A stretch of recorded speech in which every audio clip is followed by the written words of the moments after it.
Baik, assalamualaikum warahmatullahi wabarakatuh. Suara saya terdengar?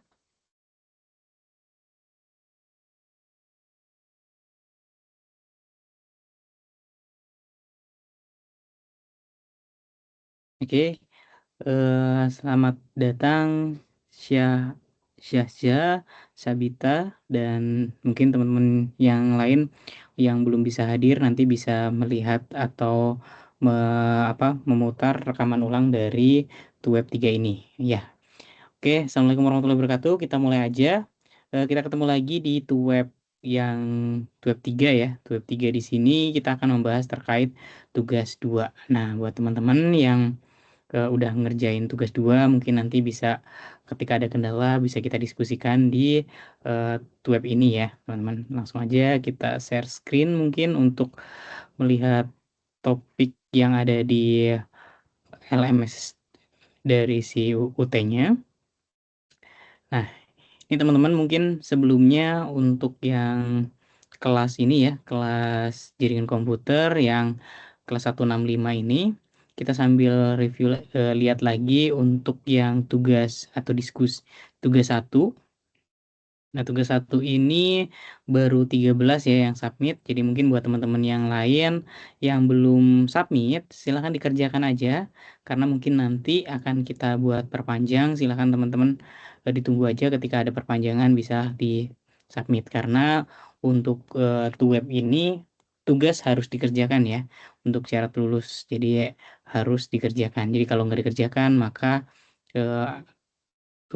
ini Tuton atau Tuton jaringan komputer ini tidak bisa lulus. Jadi teman-teman wajib mengerjakan tugas 1, tugas 2, dan tugas 3. Nah, sekarang kita review lagi atau kita cek terkait tugas 2 ya, teman-teman. Ini tugas 2.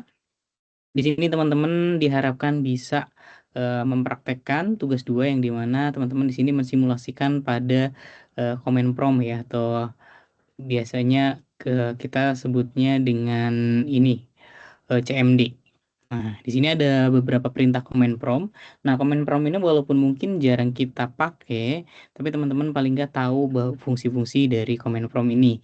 Dari sintak-sintak ini, perintah ini untuk apa.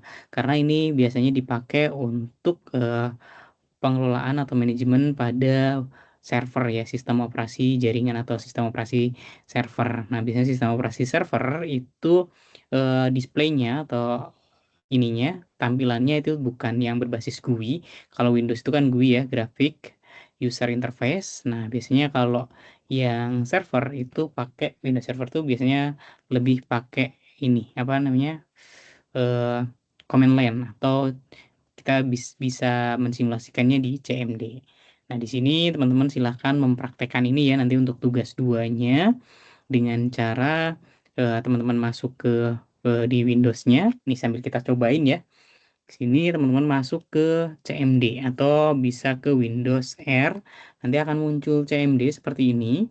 Kemudian teman-teman langsung oke aja kita masuk ke CMD-nya. Nah, ini adalah tampilan interface untuk si command line, atau nanti kalau teman-teman praktek menggunakan SOJ atau sistem operasi jaringan, biasanya Windows servernya itu berbasis command line, sehingga perintah-perintah yang kita gunakan menggunakan perintah berbasis teks. Nah, makanya teman-teman perlu memahami atau bisa mempraktekkan ini ya, bisa mempraktekkan perintah-perintah command line ini. Nah, nanti untuk tugasnya berarti teman-teman silahkan ditampilkan wajahnya ya, tampilkan wajahnya, kemudian teman-teman cobain di komen prompt-nya, di komen line-nya di sini, di CMD-nya, dan dijelaskan ya, ini CD ini buat apa, CLS buat apa, DIR buat apa, gitu sambil dipraktekkan. Jadi harapannya setelah mempraktekkan ini teman-teman bisa paham bahwa perintah-perintah ini berguna untuk apa, khususnya di jaringan. Nah, langsung aja kita cobain ya teman-teman. Di sini ada CD. CD ini fungsinya adalah untuk berpindah dari direktori. Direktori ini kalau di Windows kita, kalau yang Windows ini kan berbasis GUI ya, yang dimana kita ketika mau pindah folder itu ya udah kelihatan tampilan foldernya atau direktorinya. Nah, contohnya ini yang command line, ini yang GUI-nya ya. Nah, ini yang GUI-nya. GUI-nya ini kita bisa lihat di File Explorer. Itu adalah tampilan berbasis GUI. Sedangkan yang ini adalah tampilan berbasis command line atau berbasis teks. Nah, jadi sebenarnya ini tuh sama aja. Ini kita sedang berada di disk C, folder atau directory user, kemudian ada directory MacBook Pro, MacBook Pro. Nah, di sini ini sama aja. Ini yang berbasis GUI-nya kita di disk C, kemudian ke user, nih ya, kita user. Nah, kemudian nih MacBook Pro. Kita sedang berada di dalam folder si MacBook Pro. Nah, kalau seumpamanya di sini kan ternyata di dalam MacBook Pro itu ada folder videos, maka kita bisa pakai CD, kemudian videos, videos. Nah, maka sekarang kita sedang berada di directory atau folder videos yang ada di sini. Sama aja ya. Jadi ini tampilan berbasis ke GUI-nya, ini yang tampilan berbasis teksnya atau command line-nya. Lanjut, kemudian kalau seumpamanya pengen keluar dari folder videos ini, kita tinggal cd titik-titik. Nah, kita udah keluar dari folder tersebut. Nah, selanjutnya perintah yang berikutnya kita cobain CLS ya. CLS ini digunakan untuk membersihkan tampilan dari CMD-nya atau si command line-nya. Ini kita contohkan CLS, yaitu clear screen ya. Maka ketika diklik, di enter, maka bersih tampilannya ya. Tadi riwayatnya hilang semua. Kemudian yang berikutnya, perintah CLS garis miring tanda tanya. Ini menampilkan bantuan perintah CLS ya. Kita cobain. Di sini CLS garis miring tanda tanya. Nah, clear the screen. Jadi CLS ini fungsinya buat apa? Nah, fungsinya ini dia dikasih tahu. Clear the screen untuk membersihkan screen-nya. Nah, jadi kalau teman-teman pengen tahu tadi CD itu apa, mungkin bisa pakai ini juga tanda tanya. Nah, CD itu tipe drive-nya ya. Nah, ini ya udah dikasih tahu. Drive, drive atau foldernya. Press to any key. Nah, oke, kita CLS lagi, artinya clear screen, hilang. Selanjutnya dir. Dir di sini perintah berikutnya ini ya. Perintah berikutnya adalah dir. Kalau tanda tanya berarti kita tanya, dir itu apa gitu. Nah, dir itu adalah ini perintah atau directory ya. Contohnya ya, penggunaan dir di dalam sini. Kita coba CLS dulu supaya bersih. Kemudian dir. Nah, dia ngasih tahu. Jadi dir itu ngasih tahu isi folder si MacBook Pro ini apa. Tadi kan ada folder videos, videos ya. Nah, ini dia ditampilin semua. Itu pakai si dir. Kemudian ipconfig ya. Ini teman-teman perintah yang berikutnya adalah ipconfig. Ipconfig ini adalah menampilkan alamat IP dari device komputer kita. Kita cobain ya, ipconfig, enter. Nah, ini dia akan nampilin IP device kita. Jadi kita pakai ini IP versi 4 address ya, yaitu 10.211.553. Ini adalah IP pada PC atau laptop saya ini. Jadi ini IP-nya, subnet masknya, kemudian ini default gateway-nya ini. Oke, lanjut. Setelah ipconfig all. Ini adalah menampilkan informasi jaringan yang lengkap. Jadi keseluruhan akan ditampilkan ya. Kita cobain aja langsung ipconfig kemudian garis miring all. Nah, kalau tadi ipconfig aja itu hanya IP device kita, kalau ipconfig all itu semuanya ya. Jadi nggak cuma versi 4-nya, IP versi 6-nya pun ditampilkan. Jadi lengkap. Kemudian yang berikutnya ipconfig tanda tanya. Nah, ini berarti kita nanya ipconfig itu buat apa? Ipconfig garis miring tanda tanya. Nah, ini dikasih tahu ya ipconfig itu apa. Kemudian perintah yang berikutnya ini ipconfig udah ipconfig release. Nah, ipconfig release ini tujuannya atau fungsinya untuk melepaskan alamat IP dari DHCP ya. IP config jangan pakai spasi ya, ipconfig tuh ipconfig kemudian garis miring release. Nah, ini artinya kita mau melepas dari DHCP device kita. Tapi nanti kalau umpamanya kelepas ya kita jadi nggak bisa terkoneksi ke internet. Biasanya nanti dia akan diganti IP-nya dari DHCP. DHCP itu dibagikan atau diberikan oleh server atau bisa dari si routernya ya. Biasanya kalau kita nyeting jaringan itu biasanya di mikrotik atau router. Nah, itu biasanya router itulah yang akan ngebagi-bagi si IP. Nanti di tugas berikutnya kita akan coba juga untuk mempraktekkan DHCP servernya atau pembagi IP-nya itu dari komputer server. Kemudian selanjutnya config release, kemudian IP config renew. Nah, ini tugasnya tujuannya atau fungsinya untuk meminta alamat IP yang baru ke DHCP-nya ya. Jadi IP config renew. Nah, jadi dia minta IP yang baru. Nih IP-nya masih sama ya dari yang tadi, yang awal 10.211.553. Ini IP yang dikasih dari si DHCP-nya. Nah, kemudian perintah berikutnya IP config renew udah, IP config display DNS.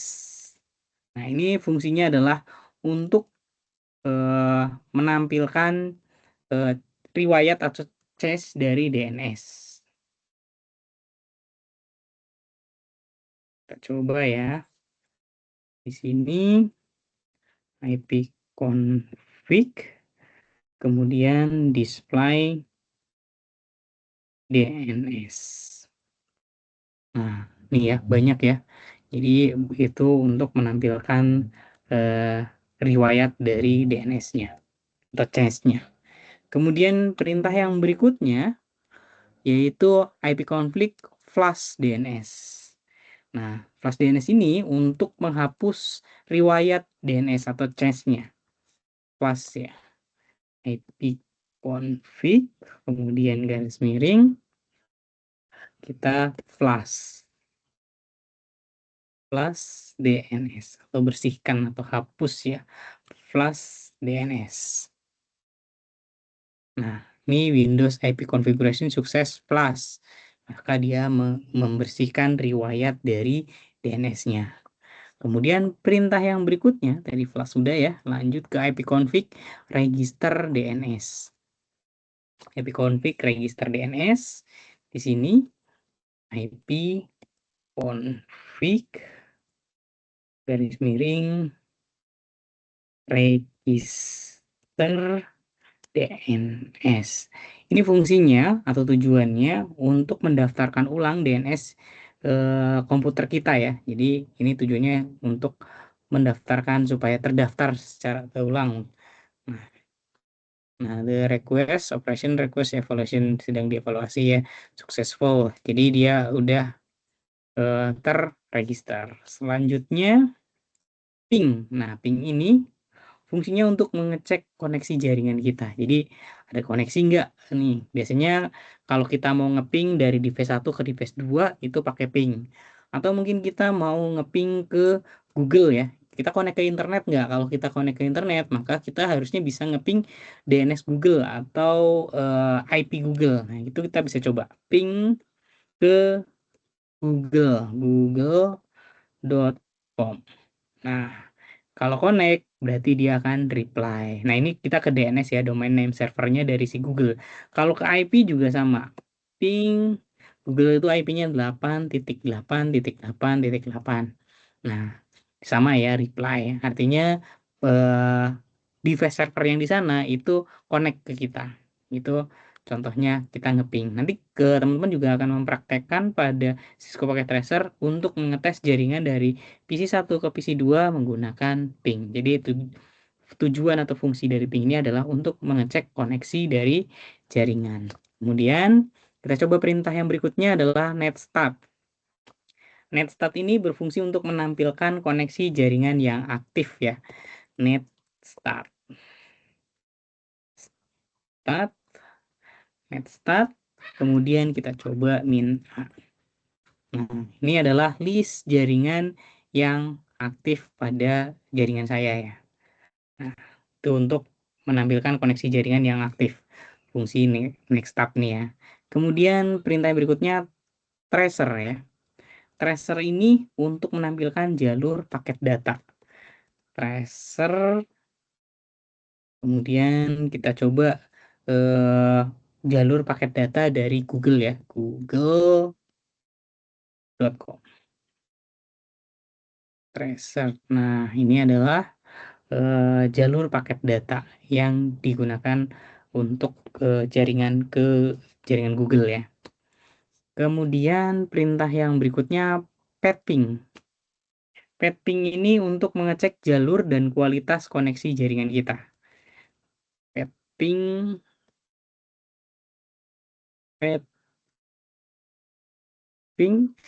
oke, yang akan kita coba cek jalur dan kualitasnya adalah ke koneksi jaringan si Google ya. Pathing google.com.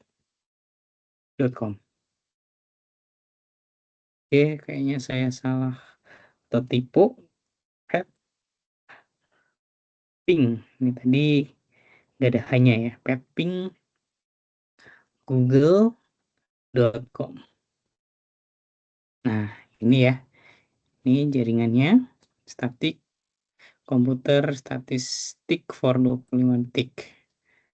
Nah, kita tunggu.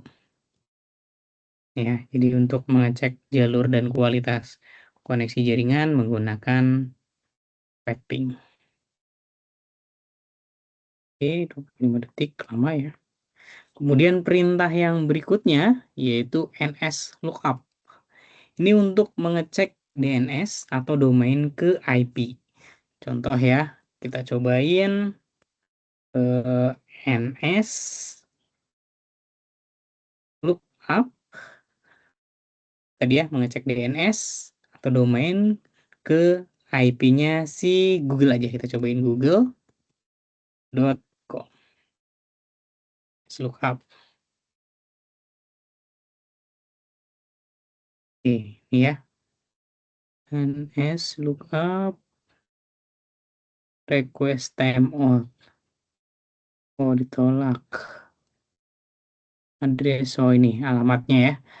Ditemukan addressnya. NS lookup. Tadi buat mengecek domain IP. Kita cobain lagi. NS lookup. Kita cobain IP, menggunakan IP ya. IP Google 888. Nah, sama ya, teman-teman. Sama. Karena ini 888 itu adalah IP dari si domainnya Google. Oke, lanjut yang berikutnya. Nets. Nets di sini untuk mengatur konfigurasi jaringan ya, teman-teman. Nets. Kemudian netsnya kita coba, kita pengen lihat WLAN show profile. Nah, ini nets ini tujuannya untuk mengatur konfigurasi dari jaringan yang kita gunakan. Oh, ini sedang nggak saya pakai ya WLAN, saya nggak pakai WLAN. Show profile ya, bisa. Oke, itu intinya itu ya, nets untuk mengatur konfigurasi jaringan kita. Saya pakai WiFi, makanya dia nggak ke detect. Kemudian yang berikutnya adalah route. Route ini untuk melihat atau mengatur routing tabel dari jaringan kita.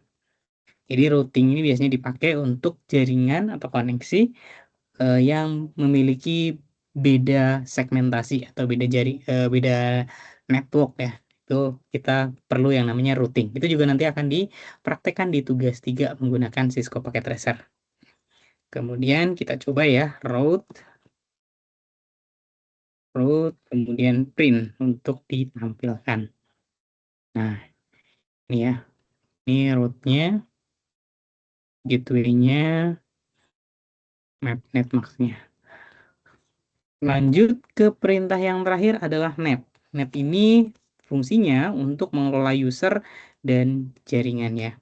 Kita coba net user. Nah, ini usernya adalah device PC saya. Nah, seperti itu mungkin teman-teman untuk tugas 2 ya, teman-teman. Untuk tugas 2, teman-teman silahkan dicoba dengan cara seperti itu. Tadi dicobain, kemudian teman-teman juga sambil jelaskan apa fungsi dari perintah-perintah 20 perintah ini. Nah, kayak gitu. Kemudian teman-teman juga silahkan dipersiapkan untuk menginstal Cisco Packet Tracer ini ya. Cisco Packet Tracer ini untuk tugas berikutnya, yaitu tugas 3 ya, tugas 3. Nah, di Cisco Packet Tracer ini kita nanti akan mengenal device-device-nya dan kayak komputer di sini ada ya, komputer, kemudian laptop juga ada, kemudian kabel ya, di sini ada kabel straight, kemudian ada kabel cross nih, atau kabel yang kalau pengen otomatis pakai yang ini ya, automatically choose connection type. Nah, ini nanti dia akan, oh ini device-nya sama, maka dia akan otomatis pakai kabel cross gitu. Kalau semua device-nya berbeda, maka dia akan otomatis straight gitu ya. Nah, jadi teman-teman bisa cobain. Nah, kemudian kita cobain yang perintah ping tadi ya. Di sini kan tadi ada perintah ping ya. Ping itu kan saya tadi ngeping Google ya. Nah, kita contoh di sini kita kasih IP ya, IP-nya statik ya, statik. Nah, kalau DHCP berarti teman-teman nanti harus punya server. Kalau maunya biasanya kalau kita praktek di lapangan itu pakai mikrotik atau router ya. Nah, kalau IP-nya device ke device itu pakai biasanya peer to peer aja ya. Kita pakai 192, 168, kemudian 1.1. Ini kita pakai kelas C ya. Kelas C, maka eh,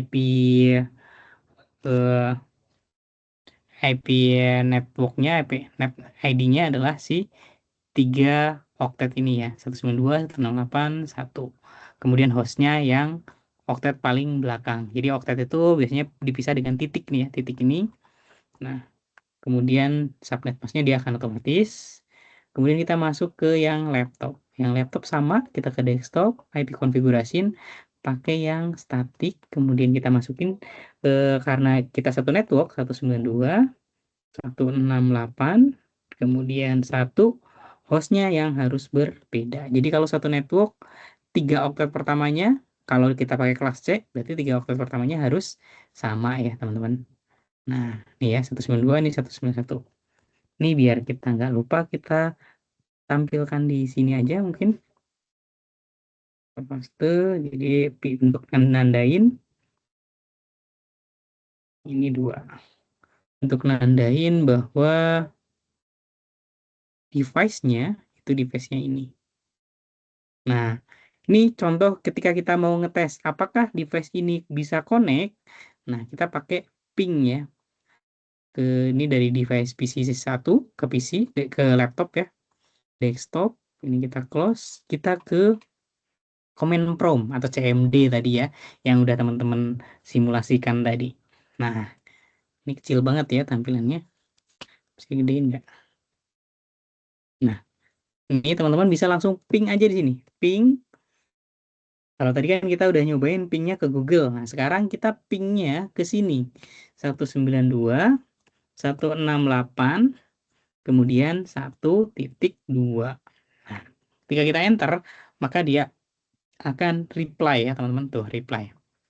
Kalau kita IP-nya salah, atau kita coba 6, IP-nya 6, kan nggak ada ya device IP-nya 6, maka dia akan RTO atau tidak connect atau request timeout tuh, request timeout ya. Nah, kalau connect itu dia akan reply from gitu kayak tadi yang Google juga sama ya, reply from tadi ya. Yang ini ketika kita ping 8.8.8 maka dia akan reply. Ini juga sama contohnya ketika device ini mau kita buktikan bahwa device ini connect nih, nyambung nih, pakai sintaknya ping ya di command prompt-nya. Itu mungkin teman-teman untuk pembahasan tugas 2. Apakah ada pertanyaan dulu? Silahkan.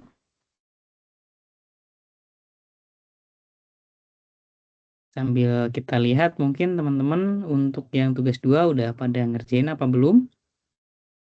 Ini kita lihat di aktivitas tugas 2 tuh ada di aktivitas belajar 8 ya. Nah, ini baru 5 mahasiswa atau 5 peserta yang mengumpulkan dari 20. Silakan teman-teman dikerjakan ya. Jangan lupa menampilkan wajah selama proses pengerjaan, kemudian dijelaskan ya. Jadi sambil dicobain, kemudian sebutkan apa tujuan dari CD ini, apa tujuan dari ping, apa tujuan dari eh, IP config tadi. Nah, itu silahkan dicobain. Nah, ini di sini juga sama ya, di Cisco Packet Tracer kita juga bisa sambil cek, semuanya mau cek IP config tadi, IP config. Nah, ini sama ya, tuh IP-nya keluar ya teman-teman, 192.168.1.1 sesuai dengan IP statik yang udah kita inputkan. Nah, kalau semuanya nanti teman-teman mau belajar DHCP, nanti yang tugas 3 kita ada DHCP ya, atau dynamic ya, itu pakainya server ya. Kalau di sini pakai server, artinya nanti device kliennya itu IP-nya bisa IP dinamik. Jadi dari si server tetap teman-teman harus masukkan IP dulu 192.168. Anggaplah kita pakai segmentasinya 2, 1 ya. Nah, kemudian service, nah ini IP dari si server. Sini kita taruh IP servernya, biar nggak lupa ya teman-teman. Servernya itu, kemudian di sini kita kasih config service ke DHCP. Kemudian DHCP-nya kita on, default gateway-nya di sini diisi. Kemudian DNS servernya, DNS. Ini DHCP. Nah, kalau di on, kemudian save,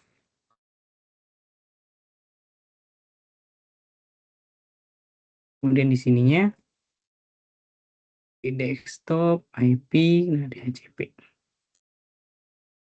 Nah, maka dia akan dapat IP otomatis ya, 192.168.2.2, karena di sini kan tadi satu udah dipakai sama ini ya.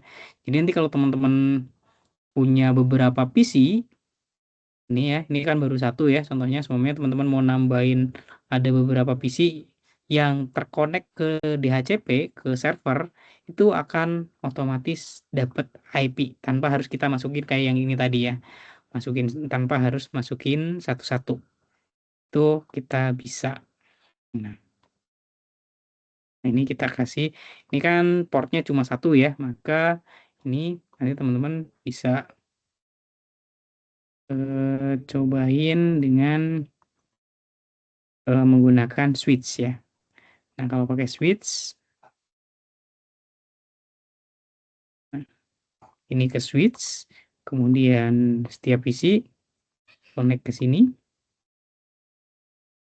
Karena dia udah ada DHCP, maka ini kliennya kita bisa dapat IP secara otomatis ya.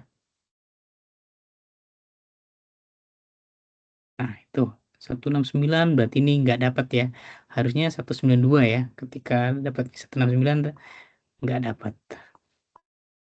Maka dicobain lagi sampai dapat 192. Nah, itu tadi ketika teman-teman mau cobain untuk yang IP config release, berarti dia akan melepas IP yang dikasih oleh si server. Nah, itu nanti akan dipraktekkan pada tugas 3.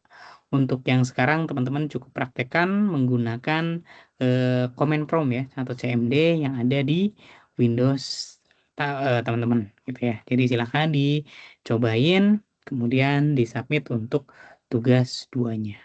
Begitu aja mungkin untuk pertemuan hari ini, untuk web hari ini.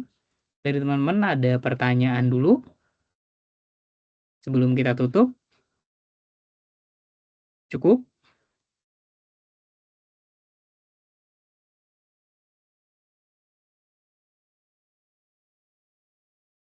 Sudah, Pak. Oke, cukup ya. Mungkin dari Syazda, Syahza, cukup. Dari Sabita, cukup. Oke, kalau cukup, mungkin untuk pertemuan web hari ini kita cukupkan. Jangan lupa dikerjakan. Jangan sampai tugasnya kelewat ya, karena ya untuk tuton ini memang tugas itu wajib ya sifatnya, jadi harus dikerjakan. Nanti kalau ada pertanyaan atau ada yang masih bingung terkait tugasnya, silahkan boleh chat di ke komentar ya, di chat ininya, apa namanya, LMS-nya ya.